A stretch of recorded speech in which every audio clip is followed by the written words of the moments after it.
ಕಲ್ಪತರು ನ್ಯೂಸ್ಗೆ ಎಲ್ಲರಿಗೂ ಆತ್ಮೀಯವಾದ ಸ್ವಾಗತ.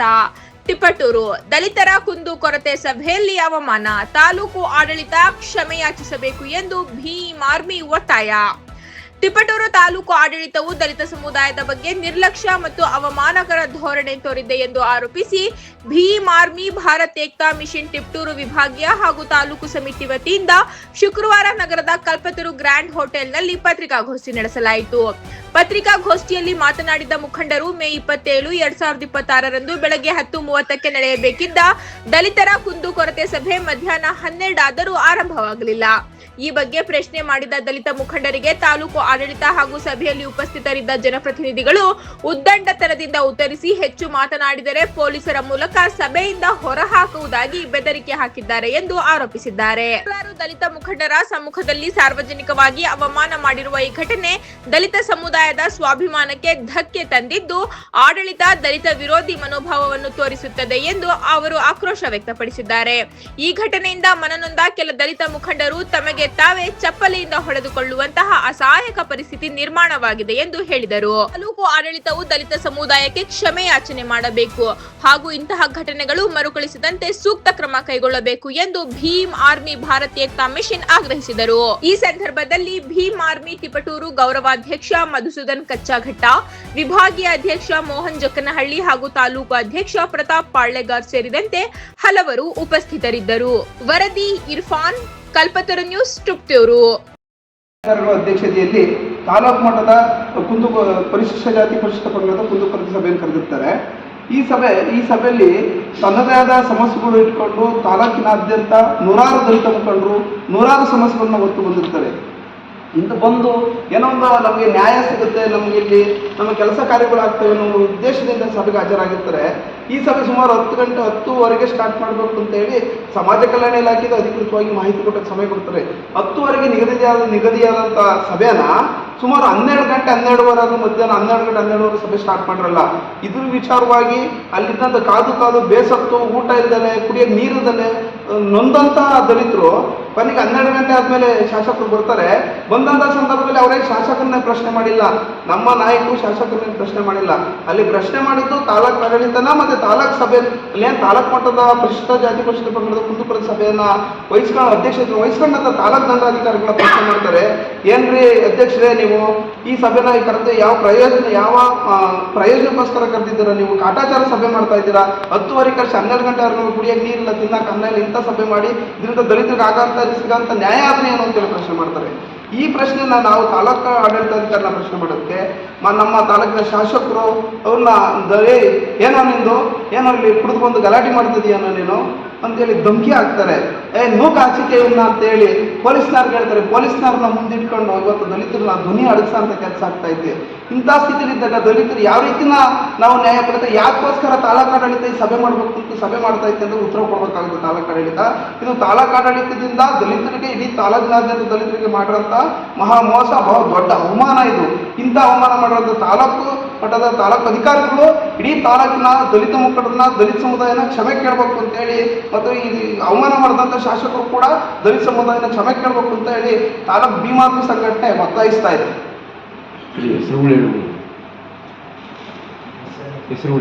ಮೋಹನ್ ಜಕ್ಕನಹಳ್ಳಿ ಅಂತ ಭೀಮ್ ಆರ್ಮಿ ವಿಭಾಗೀಯ ಅಧ್ಯಕ್ಷರು. ಚಲವಾದಿ ಮಹಾಸಭಾ ಅಂಜನ್ ಮೂರ್ತಿ ಅಂತ ಏನು 27ನೇ ತಾರೀಕು ಏನು ಈ ಘಟನೆ ನಡೀತು, ಆಗ ನಾವು ಅದನ್ನ ಪ್ರಶ್ನೆ ಮಾಡಿದ್ವಿ, ಶಾಸಕರನ್ನೇ ಪ್ರಶ್ನೆ ಮಾಡಿದ್ವಿ, ಮತ್ತೆ ಅಧ್ಯಕ್ಷರನ್ನು ತಹಸೀಲ್ದಾರನ್ನ ನಾವು ಪ್ರಶ್ನೆ ಮಾಡಿದ್ವಿ, ಏನ್ ಸರ್ ಇದು ಈ ಥರ ಎಲ್ಲ ಅಂತ ಕೇಳಿದಾಗ ಇವ್ರು ಏನ್ ಮಾಡ್ತಾ ಇದ್ದಾರೆ ಅಂತ ಅಂದ್ರೆ, ಈಗ ತಾಲೂಕಲ್ಲಿ ಕುಂದುಕೊರತೆ ಸಭೆ ಅನ್ನೋದೊಂದು ಕಾಟಾಚಾರಕ್ಕೆ ಒಂದು ಫೋಟೋ ತೆಗೆದ್ಬಿಟ್ಟು ಅದನ್ನ ಪೇಪರ್ ಸ್ಟೇಟ್ಮೆಂಟ್ ಕೊಡೋದೊಂದಕ್ಕೆ ಇದು ಸೀಮಿತ ಮಾಡ್ಕೊಂಡಿದ್ದಾರೆ. ಪ್ರತಿ ಒಂದು ಇದನ್ನು ನಾವು ಅಜೆಂಡಾದಲ್ಲಿ ಏನು ಕೊಡ್ತೀವೋ ಫಸ್ಟ್ ನಾವು ಅಜೆಂಡಾದಲ್ಲಿ ಕೊಟ್ಟಿರೋಂಥದ್ದನ್ನ ಸಾರಿ ಕೊಟ್ಟಿರೋಂಥದ್ದನ್ನ ನೀವು ಯಾವ್ದಾದ್ರು ಕ್ಲಿಯರ್ ಮಾಡಿದ್ದೀರಾ ಅಂತ ಕೇಳಿದ್ರೆ ಸುಮ್ಮನೆ ಅದನ್ನ ಕಾಟಾಚಾರಕ್ಕಾಗಿ ಹೇಳ್ತಾರೆ. ಆದರೆ ಅದರಲ್ಲಿ ಒಂದು 10% ಅರ್ಜಿಗಳು ಕೊಟ್ಟಿರೋದ್ರಲ್ಲಿ ಒಂದು 10% ಅವ್ರು ಕೆಲಸ ಮಾಡಿರಲ್ಲ. ಸೊ ನಾವು ಅದನ್ನ ಪ್ರಶ್ನೆ ಮಾಡಿ ಕೇಳಿದಾಗ ಈ ಪೊಲೀಸ್ನವ್ರನ್ನ ಮುಂದಿಟ್ಕೊಂಡು ಇದು ನಮ್ಮ ಮೇಲೆ ದೌರ್ಜನ್ಯ ಮಾಡೋದು, ಮತ್ತೆ ರೌಡಿ ಶೀಟ್ಗಳು ಮಾಡ್ತೀವಿ ಅಂತ ಧಮಕಿ ಹಾಕ್ಸೋದು, ಈ ಇದೊಂದು ನಮ್ಮ ತಾಲೂಕಲ್ಲಿ ಹೇರಳವಾಗಿ ಹೋಗೈತೆ. ಆಮೇಲೆ ಇವರು ಶಾಸಕರು ಹೇಳ್ತಾರೆ, ನಿಮ್ಮ ಒಂದು ಓಟಿಂದ ಗೆದ್ದಿಲ್ಲ ಅಂತ ಹೇಳ್ತಾರೆ. ಸ್ವಾಮಿ ಶಾಸಕರೇ ಕೇಳ್ರಿ, ಇವತ್ತು ಕೇಳ್ರಿ, ಇಡೀ 52,000 ಓಟು ದಲಿತ ಓಟು ಪೂರ್ತಿ ಬಿದ್ದಿರೋದು ದಲಿತರದ್ದು ಮಾತ್ರನೇ. ಯಾರು ಜನರನ್ನವ್ರು ಯಾರು ನಿಮ್ಗೆ ಓಟ್ ಹಾಕಿಲ್ಲ. ಅಂಥದ್ರಲ್ಲಿ ನೀವು ನಿಮ್ದೊಂದು ಓಟು ಬೇಡ ಅಂತ ಹೇಳ್ತೀರಾ. ಒಂದು ಓಟಲ್ಲಿ ಗೆದ್ದಿರೋಂಥ MLAಗಳು ತುಂಬಾ ಜನ ಇದ್ದಾರೆ. ಅದರಲ್ಲೂ ಕೂಡ ನೀವು ಹೇಳ್ತೀರಾ ಬೋಳಿ ಮಕ್ಕಳು ನಾಚಿಕ್ ನುಗ್ಗಿ ಕುಡಿದು ಬಂದವ್ರೆ ಅಂತ ಹೇಳ್ತಾರೆ.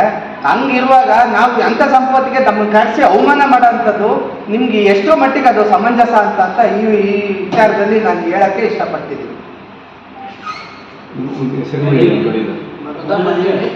ಪ್ರತಾಪ್ ಅಂತೇಳಿ, ಪ್ರತಾಪ್ ಹಳೆಗಾರ್ ಅಂತೇಳಿ, ಭೀಮರಾಯ್ ಚಿತ್ರದುರ್ಗ ತಾಲೂಕು ಅಧ್ಯಕ್ಷರು.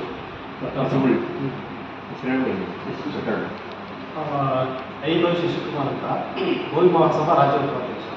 ಮಧುಸೂದನ್ ಚಲವಾದಿ ಯುವ ಬ್ರಿಗೇಡ್ ಗೌರವಾಧ್ಯಕ್ಷರು.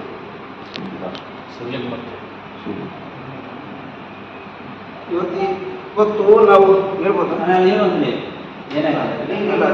ನೀನು ಕೇಳಿದ್ರೆ ನಾನು ಹೇಳ್ಬಿಡ್ತೀನಿ. ಕೊಟ್ಬಿಟ್ಟಿದ್ದೀನಿ ನಾನು.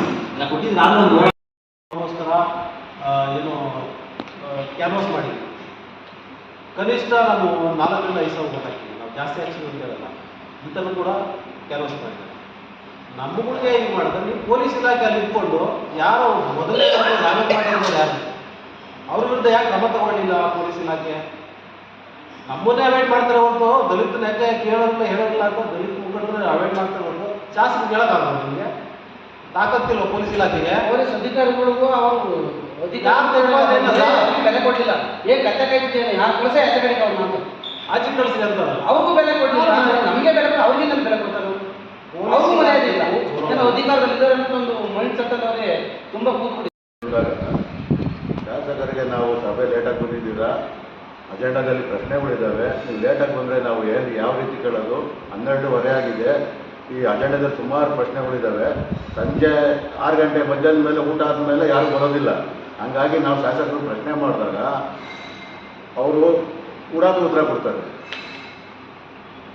ಈಗ ನೀನು ಏನು ಮಾಡ್ತಿದ್ದೀಯಾ, ನೀನು ಮುಚ್ಕೊಂಡು ಕೂತ್ಕೊಳ್ಳೋ, ಬೋಳಿ ಮಗನೇ ಕುಡಿದು ಬಂದಿದ್ದೀಯಾ ಅಂತಾರೆ. ಆ ರೀತಿ ಅಂದಾಗ ನಾವು ಇದಕ್ಕೆ ಓಟ್ ಹಾಕಿ ನಾನು ಕಾಂಗ್ರೆಸ್ ಕಾರ್ಯಕರ್ತ, ಇದನ್ನು ನಾನು ಓಟ್ ಹಾಕಿ ನಾನು ನೈಟ್ ಅಂಡ್ ಡೇ ಕೆಲಸ ಮಾಡಿ ನಮ್ಮ ಮುಖಂಡರಿಗೆ ನಮ್ಮ ಜನಾಂಗಕ್ಕೆ ನಾವು ಓಟ್ ಹಾಕಿ ಅಂತ ಹೇಳಿ ಈ ರೀತಿ ಮಾತಾಡಿದಾಗ ನಾವು ಇದನ್ನು ಓಟ್ ಹಾಕಿರೋದೇ ನಮಗೆ ತಪ್ಪಾಗಿದೆ ಅಂತೇಳಿ ನನ್ನ ಚಪ್ಪಲಿ ತಗೊಂಡು ನಾನು ಹೊಡ್ಕೊಂಡಿದ್ದೀನಿ.